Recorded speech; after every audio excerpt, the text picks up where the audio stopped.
Title: Caught Wife Having Affair, and This Is How I Handled It. Lessons from Lie. Hello everyone! Welcome back to Lessons from Life. I'm so glad you're here with us today, and I've got an incredibly powerful story to share with you all. If you've ever wondered how to handle betrayal in a relationship, or if you're going through something similar, this video is for you. Trust me, you won't want to miss a single second of this because it's packed with lessons that can be life-changing. Make sure to stay until the end because I'm going to share my personal thoughts on what we can all learn from this story, and trust me, there are some powerful lessons here. Let's dive into today's story, one of love, betrayal, and the hard choices that follow. If you're in a relationship or planning to be, this is something that can help you recognize the signs and navigate challenges in healthier ways. John had been married for 25 years.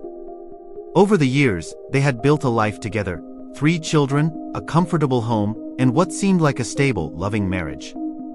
John worked hard to provide for his family, and his wife, Emily, was a stay-at-home mom, raising their children while he worked long hours to keep everything running smoothly. They didn't have a picture-perfect marriage, but they were in it together. Life had its ups and downs, but they weathered them as partners. That was until July 22, 2018. It started like any other evening. John and Emily were sitting together on the couch, watching TV, when Emily was scrolling on her phone, looking at the news. She showed John something on her phone, and as he glanced at the screen, a notification popped up from an unfamiliar number. It was from someone she had known years ago, her ex-boyfriend from her home country. John's gut instantly told him something was off. The look on Emily's face when she saw the text message was all he needed to know. He demanded to see her phone, but Emily refused. Her refusal made John's suspicion grow, and he acted quickly, grabbing the phone from her and locking himself in the bathroom to see what was really going on. As he scrolled back through the messages, John's world fell apart. For the last 5 months, Emily and her ex had been texting each other regularly. The messages were filled with reminiscences of their past relationship, and, more troubling, they were full of emotional intimacy. The other man had confessed his love for Emily, but she never rejected him. Instead, she continued responding, never cutting off his advances. John was blindsided. He thought everything was fine. They were good, right? He worked hard, they had a family, and yet here she was, emotionally cheating on him with her ex. His mind raced. Was this just innocent flirting? Or was this the beginning of something more? John wasn't sure at first how to process what he had found. Emotional affairs are tricky, they don't always feel as wrong as physical cheating, but the damage they cause can be just as severe. And this affair, though emotional, had the potential to lead to something much worse. John knew he needed to act fast. The next day, after a sleepless night, John confronted Emily. He demanded the truth. He told her she had to leave the house and stay with a friend for the night. This wasn't a punishment, but rather a clear boundary. He needed space to process everything. During this time, John did his research. He read up on emotional affairs, visited forums, and spoke to people who had gone through similar situations. He learned that emotional cheating is just as harmful as physical cheating because it undermines the trust and intimacy that are the foundation of any healthy relationship. Emily came back the next day, but things weren't the same. John had been clear. He demanded that she confess everything to the other man's wife, the one who had been unknowingly affected by the affair. John took the bold step of reaching out to the other wife via LinkedIn and shared everything he knew, the timeline, the messages, the love notes.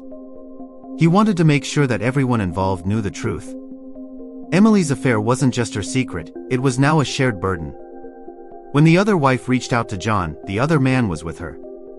He denied everything, trying to brush it all off. But John wasn't having it.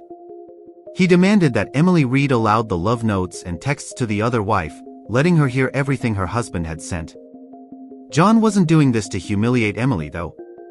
He was exposing the truth, and in doing so, he hoped Emily would finally understand the gravity of her actions. John's journey wasn't about revenge. It was about getting clarity. He was forcing the reality of what happened to sink in. He exposed everything, not just to the other wife but to his own family and to their children. The affair wasn't something to hide, it was something to confront. For Emily, the humiliation was intense. John's demands didn't stop at an apology. She had to take responsibility and apologize not only to John and their children but to her parents and his family as well. She had put their marriage and their family at risk, and John wasn't going to let that go unacknowledged. John made sure that Emily faced the full consequences of her actions, which included reading Not Just Friends, a book on emotional affairs. It helped her understand how close she came to destroying everything they had. The book opened her eyes to the fact that this could have become a physical affair if left unchecked. John's demands didn't end there. He wasn't satisfied with apologies alone. He needed concrete actions to ensure that this wouldn't happen again.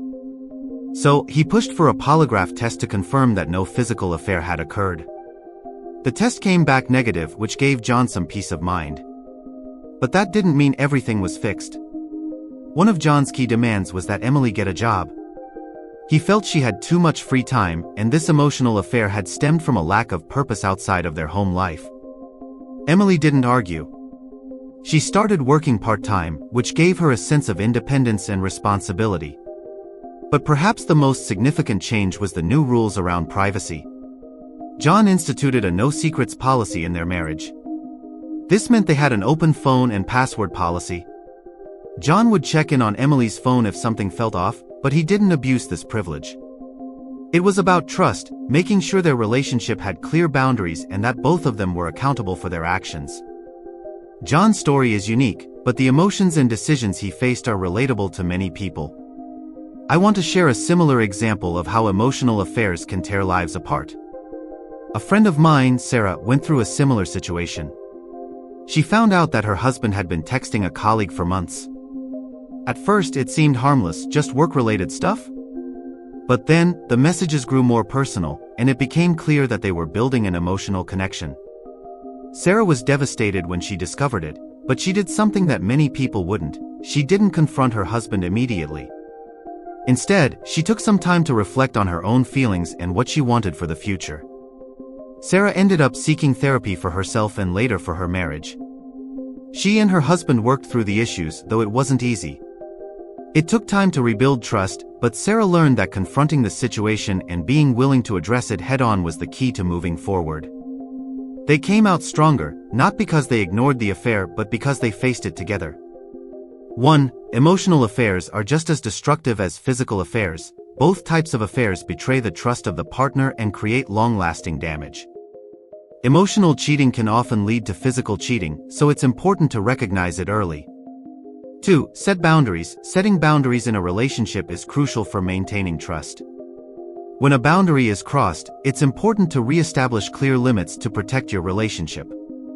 3. Expose the truth. While it may be painful, exposing an affair is often necessary to restore honesty and transparency in a relationship. Hiding it only allows it to fester and cause further damage. For accountability and change, both partners need to take responsibility for their actions. For someone who has betrayed their partner, making amends and showing a willingness to change is key to rebuilding the relationship. 5. Know when to walk away. Sometimes, despite all efforts, a relationship can't be saved. It's important to know when it's time to let go and move on for your emotional well-being. Thank you so much for sticking with me until the end of this story. I hope John's experience has shed some light on what happens when trust is broken and how important it is to set boundaries and hold people accountable for their actions. If you've been through something like this or have thoughts on how to handle betrayal, I'd love to hear from you. Drop your comments below. I'm always open to hearing your stories and insights. And if you found this video helpful, don't forget to like, subscribe, and share it with someone who might need to hear this. Let's continue to learn from each other and grow together. Until next time, take care of yourselves and each other, and always trust your instincts.